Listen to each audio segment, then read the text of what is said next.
Alright, good afternoon everybody. It's your boy Akeem. Welcome to this blog. Here to talk about the Michigan State Spartans for the 2015 college football season. Now last season, Coach Mark D'Antonio led this team to an 11-2 season and a big win in the Cotton Bowl, a close matchup over the Baylor Bears. That was a great game and a classic game at that. Now there actually is good news entering this season. There actually do have the return of quarterback Connor Cook, who was an NFL prospect for the 2015 NFL draft, but he decided to stay for one more year, get more tutelage, and even boost up his draft status for the 2016 NFL draft. That is great news. And they also have the return of first team All Big Ten performer and Shalik Calhoun, the defensive end. That is the great news, but here is the bad news. On the offensive side and defensive side, they're going to have to rebuild a lot of players and fill in a lot of voids, particularly on the offensive side. Just about all the skill players for Connor Cook are no longer with the team.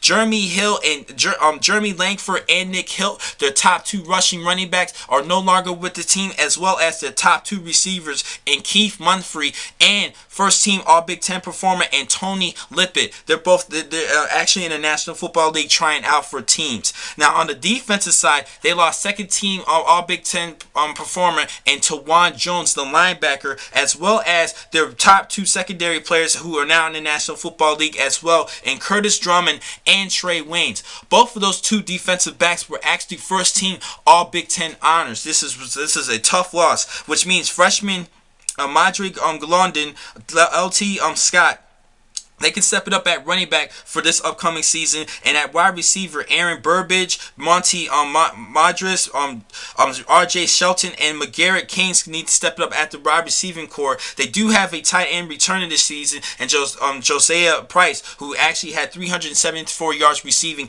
last season to go along with 6 scores. Good tight end. He is on my watch list for the Mackey Award winner, given to the nation's top tight ends, and a good all Big Ten honors at the end of the season.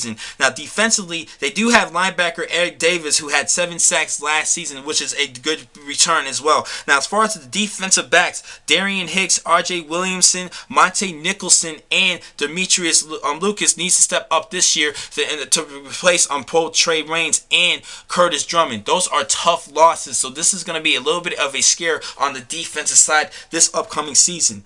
Now as far as their freshmen, I just mentioned L.J. Scott, their top player at running back. He could possibly start as a true freshman, and then they did pick up an offensive tackle in Kanyanta Stalwart, which is a great pickup, and in the number 11 quarterback in Brian Lewick.